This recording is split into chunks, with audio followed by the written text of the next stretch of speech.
चलिए class 10th math में exercise 8.1 question number 6 देखते हैं।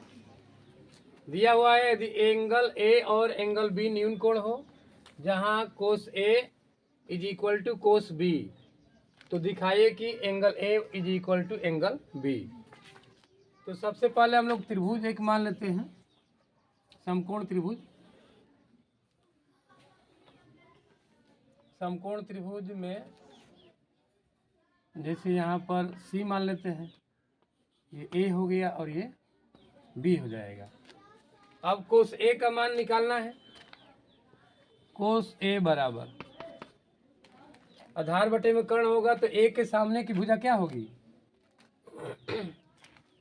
ए के सामने की भुजा लंब होगा और नीचे वाला आधार होगा। जो कोण हम लोग 90 डिग्री को छोड़ करके जो कोण अगर लिया जाएगा, तो ए के जैसे ए ले रहे हैं तो ए के सामने की भुजा बीसी क्या होगा? लंब होगा। और दूसरा वाला एसी क्या होगा? आधार होगा। ये हमेशा ए बी क्या रहेगा? कर्ण रहेगा। जैसे जो भी कोण लिया जाएगा 90 डिग्री, उसके सामने की भुजा कर्ण तो हमेशा कर्ण ही रहेगा। लेकिन ये एसी और बीसी मतलब कभी ये आधार हो जाएगा, कभी बीसी जो है आधार हो जाएगा, कभी ये लंब हो जाएगा, कभी ये लंब हो जाएगा। कोण के ऊपर डिपेंड करता है। जैसे ए ले रहे हैं ए ले रहे हैं, अगर ए के सामने की भुजा अगर ले रहे हैं तो ए के सामने की भुजा बीसी हो जाएगा लंब, और ये वाला हो जाएगा आधार। तो कोस ए बराबर हो जाएगा आधार बटे में कर्ण, तो ए सी बटे में ए बी होगा। ए सी अपान आधार बटे में कर्ण ए सी हो जाएगा और ये हो जाएगा ए बी। समीकरण नंबर 1 हो गया। अब जो है कोस बी लिया जाएगा, तो बी के सामने की भुजा ए सी लंब हो जाएगा, आधार हो जाएगा बी सी। तो कोस बी बराबर हो जाएगा, सामने की भुजा तो लंब होगा, तो ये वाला भुजा बी सी क्या होगा? आधार होगा।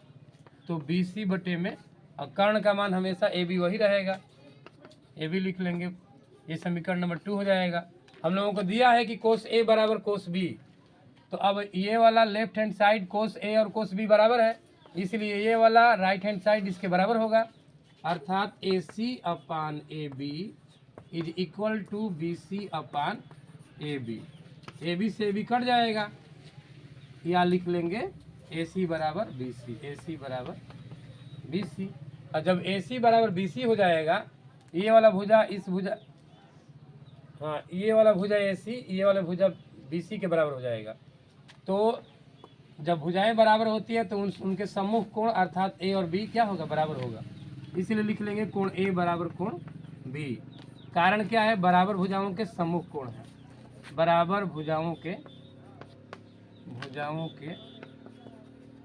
सम्मुख कोण बराबर होते हैं। किसी त्रिभुज में अगर बराबर भुजाओं के सम्मुख कोण क्या होते हैं? बराबर भुजाओं के सम्मुख कोण बराबर होते हैं। यही सिद्ध करना था।